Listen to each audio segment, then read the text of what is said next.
ಹಳಸನೆ ಹಣ್ಣಿನ ಸೀಸನಲ್ಲಿ ಹಳಸನೆ ಹಣ್ಣಿನ ಬೀಜನ ಬಳಸ್ಕೊಂಡು ಮಸಾಲ ಸಾರು ಮಾಡಿ ನೋಡಿ.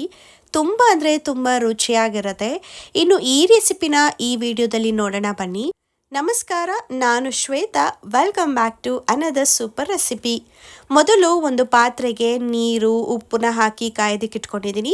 ನಾನು ಓಪನ್ ಪಾತ್ರೆಯಲ್ಲಿ ಮಾಡ್ಕೋತಾ ಇದ್ದೀನಿ. ನೀವೇನಾದರೂ ಕುಕ್ಕರಲ್ಲಿ ಮಾಡ್ಕೋತಿದ್ದೀರಾ ಅಂದರೆ ಹಳಸನೆ ಹಣ್ಣಿನ ಬೀಜ, ನೀರು, ಉಪ್ಪನ್ನ ಹಾಕಿ 1 ಅಥವಾ 2 ವಿಷಲ್ ಕೂಗ್ಸಿದ್ರೆ ಸಾಕಾಗುತ್ತೆ. ನಾನಿಲ್ಲಿ ನೀರು ಕಾದಿದ ನಂತರ ಬೀಜಗಳ ಸಿಪ್ಪೆನ ತೆಗೆದುಬಿಟ್ಟು ಬೇಯೋದಕ್ಕೆ ಇಟ್ಕೊಂಡಿದ್ದೀನಿ. ಬೆಂದಿದ ನಂತರ ನಾವು ಸಿಪ್ಪೆ ತೆಗೆಯೋದಕ್ಕೆ ಸ್ವಲ್ಪ ಜಾರುತ್ತೆ. ನಂತರ ಸಾರಲ್ಲೂ ಕೂಡ ಸ್ವಲ್ಪ ಕಹಿ ಅಂಶ ಬರುತ್ತೆ. ನಾವು ಸಿಪ್ಪೆನ ತೆಗೆದು ಬೇಯೋದಕ್ಕೆ ಹಾಕಿದ್ರೆ ಬೀಜ ಏನಾದರೂ ಕೆಟ್ಟೋಗಿದ್ರೆ ಅಥವಾ ಒಂದೊಂದ್ಸತಿ ಬೂಸ್ ಬಂದಿರುತ್ತೆ, ಅದನ್ನು ನೋಡಿಕೊಂಡು ನಾವು ಬಳಸ್ಕೋಬಹುದು ಅಂತ. ಈ ರೀತಿಯಾಗಿ ಒಂದು 15 ನಿಮಿಷ ಬೇಯಿಸ್ಕೋಬೇಕು. ಯಾಕಂದರೆ ಓಪನ್ ಪಾತ್ರೆಲಾದರೆ ಸ್ವಲ್ಪ ನಿಧಾನಕ್ಕೆ ಬೇಯುತ್ತೆ. ಈ ರೀತಿ ಬೆಂದಿದ ನಂತರ ಚೆಕ್ ಮಾಡ್ಕೊಳ್ಳಿ. ಚಾಕು ಈಸಿಯಾಗಿ ಅದರೊಳಗಡೆ ಹೋಗಬೇಕು. ಆ ರೀತಿ ಕಟ್ ಆದರೆ ಬೆಂದಿದೆ ಅಂತ.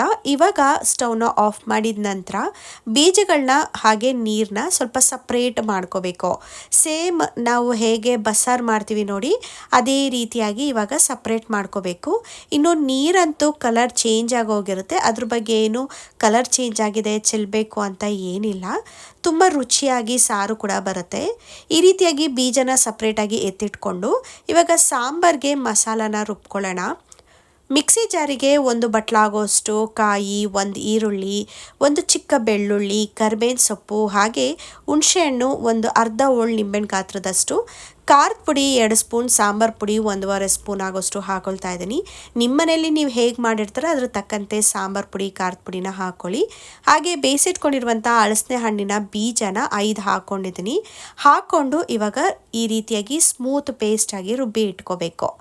ಈಗ ನಾವು ಬೀಜಗಳನ್ನೆಲ್ಲ ಸಪ್ರೇಟ್ ಮಾಡಿ ಇಟ್ಕೊಂಡಿದ್ವಿ ನೋಡಿ, ಅದನ್ನು ನಾವು ಈ ರೀತಿ ರೌಂಡ್ ಆಗಾದರೂ ಕಟ್ ಮಾಡಿ ಇಟ್ಕೋಬೋದು ಅಥವಾ ಉದ್ದುದವಾಗಾದರೂ ಹೆಚ್ಚಿಟ್ಕೋಬೋದು. ಈ ರೀತಿಯಾಗಿ ನಾವು ಬೇಯಿಸಿರುವಂಥ ಬೀಜನ ನೀಟಾಗಿ ಈ ರೀತಿ ಕಟ್ ಮಾಡ್ಕೋಬೇಕು.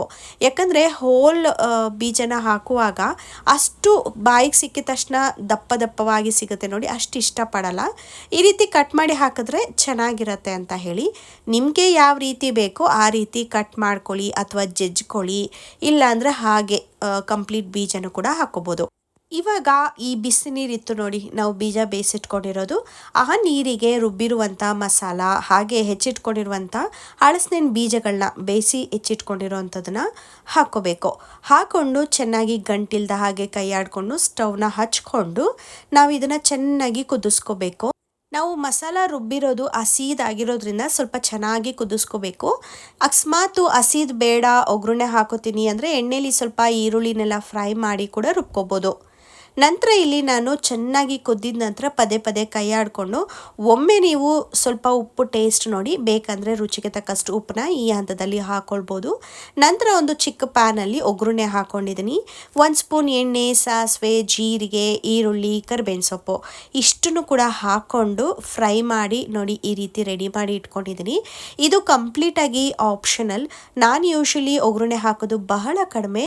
ಇನ್ನು ಈ ಸಾಂಬಾರಿಗೆ ಒಗ್ಗರಣೆ ಹಾಕ್ಕೊಂಡು ಈ ರೀತಿ ಹಾಕೊಳ್ಳೋದ್ರಿಂದ ತುಂಬ ರುಚಿ ಹೆಚ್ಚುತ್ತೆ ಅಂತ ಹೇಳ್ಬೋದು. ಇದಕ್ಕೆ ನಾವು ಯಾವುದೇ ಥರ ಕಾಳು ತರಕಾರಿ ಬಳಸಿರಲ್ಲ ನೋಡಿ, ಅಂಥ ಟೈಮಲ್ಲಿ ನಾವು ಒಗ್ಗರಣೆ ಹಾಕೋದ್ರಿಂದ ತಿನ್ನೋದಕ್ಕೂ ಕೂಡ ತುಂಬ ಇಷ್ಟಪಟ್ಟು ತಿಂತೀವಿ. ಈ ರೀತಿ ನೀವು ಕೂಡ ಒಂದು ಸತಿ ಟ್ರೈ ಮಾಡಿ. ಎಲ್ಲರ ಮನೇಲಂತೂ ಹಳಸನೆ ಹಣ್ಣು ಇವಾಗ ತಂದಿರ್ತೀರ, ಹಾಗೆ ಬೀಜಗಳು ಕೂಡ ಮನೆಯಲ್ಲಿರುತ್ತೆ. ಒಮ್ಮೆ ಟ್ರೈ ಮಾಡಿ ನೋಡಿ, ಖಂಡಿತವಾಗ್ಲೂ ನೀವು ಕೂಡ ನಿಮ್ಮ ಫ್ರೆಂಡ್ಸ್ ಆ್ಯಂಡ್ ಫ್ಯಾಮಿಲಿಗೆ ಈ ರೀತಿ ಮಾಡಿದೆ ಚೆನ್ನಾಗಿತ್ತು ಅಂತ ಹೇಳ್ತೀರಾ.